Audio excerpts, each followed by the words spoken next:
रोखठोक वार्तांकन, रोखठोक बातमी। रवींद्र धंगेकर यांचं विधान परिषदेच्या निवडीकडेही आशादायक संकेत दिलेत। रवींद्र धंगेकर यांनी शिवसेनेचे पुणे महानगर प्रमुख निवडीनंतर पंढरपूरमध्ये श्री विठ्ठल रुक्मिणीचं दर्शन घेतलं। यावेळी त्यांनी मुख्यमंत्री एकनाथ शिंदेंना प्रेरणादायी मुख्यमंत्री म्हणून गौरवले आणि त्यांचं नेतृत्व पुणे शहरासाठी निर्णायक ठरेल असा विश्वास व्यक्त केला। एकनाथ शिंदे यांच्या मार्गदर्शनाखाली मी पुण्याचा सर्वांगीण विकास साधणार आहे। धंगेकर यांनी विधान परिषदेच्या निवडीकडेही आशादायक संकेत दिले। काल तुमच्या शहरात निवड झाली, आज विठ्ठलाचं दर्शन घेतलंय, कशा पद्धतीने नियोजन? काल माननीय एकनाथजी शिंदे साहेबांनी काल पुणे महानगर क्षेत्र म्हणून माझी निवड केली। येणाऱ्या काळामध्ये पुणे शहरामध्ये येणाऱ्या निवडणुका महानगरपालिकाच्या विविध बाबतीत ज्या संघटनेची काम असेल त्यासाठी पद मला दिलेलं आहे।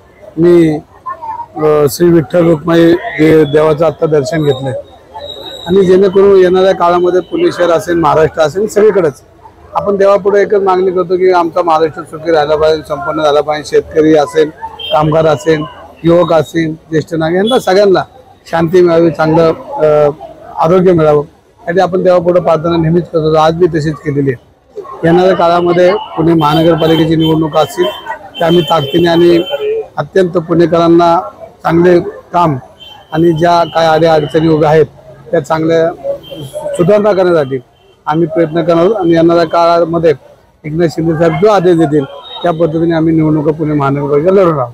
शिवसेना पक्ष आता पुण्यामध्ये वाढणार नाही, एक तर आपण बघितलं असेल की गेल्या काही वर्षामध्ये एकनाथ शिंदे साहेबांनी केलेलं काम, मग अनेक योजना असतील, महिलांच्या योजना असतील, ज्येष्ठ नागरिकांच्या असतील, शेतकऱ्यांच्या असतील, त्या सगळ्या योजनेला त्यांनी त्यांच्या मुख्यमंत्रीच्या काळामध्ये योगदान दिलेलं आहे आणि या उभ्या महाराष्ट्रातनी बघितलं त्याच्यामध्येच आपण विधानसभेचं चित्र बघितलं असेल, एकनाथ शिंदे साहेबांच्या चेहऱ्यावर निवडणूक लढवली आणि त्याच्यामध्ये महाराष्ट्रामध्ये भाजप, शिवसेना आणि राष्ट्रवादीचं सरकार आलं आणि त्यामुळं एकनाथ शिंदे साहेबांना लोकांनी चॉईस केले आणि त्याच्यामुळे येणाऱ्या काळ एकनाथ शिंदे साहेबांबरोबर हा महाराष्ट्राला हा विश्वास आहे मला। आगामी स्थानिक स्वराज्य संस्थेला कशी रणनीती असणार आहे? याच्यामध्ये आता पक्षाकडनं त्याचा अजेंडा येईल आणि त्याच्यामध्ये मग युतीमध्ये लढवायच्या का कशा लढवायच्या काय लढवायच्या ते शिंदे साहेब ठरवतील। त्याप्रमाणे आम्ही पुण्यामध्ये चांगलं काम शिवसेनेचं उभं करणार आहोत आणि त्यासाठी सगळ्यांची आमची तयारी झाली। वार्ड वाईज का बैठका वगैरे आता घेणार आपण? आता वार्ड वाईज पूर्वी बैठका चालूच होत्या पण त्याच्यामध्ये आता वेग आणला पाहिजे आणि येणाऱ्या काळामध्ये पक्ष बांधणी आणि महत्वाची पक्ष बांधणी आणि ती पक्ष बांधणीकडे मी स्वतः लक्ष देणार।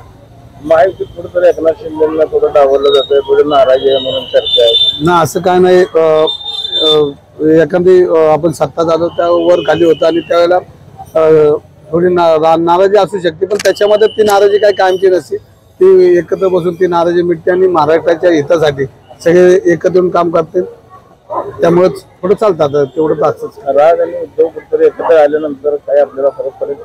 नाही, सगळ्यांनी एकत्र आलं पाहिजे, सगळ्यांनी एक विचाराने लढले पाहिजे। हा मी कार्यकर्त्या नात्याने सांगतो की जेणेकरून चांगलं महाराष्ट्राला सगळ्यांनी योगदान आहे सगळ्यांचंच आणि त्यामुळे सगळ्यांनी एकत्र लढले तर काय हरकत नाही आणि त्याच्यामध्ये आता जो निर्णय तो वरिष्ठ पातळीवर होईल पण माझ्यासारखा कार्यकर्ता हे म्हणा की सगळे चांगले जर महाराष्ट्राच्या हितासाठी लढत असेल तर योग्य होईल, कुणी कसं लढावं। काँग्रेसमध्ये काय आपली नाराजी?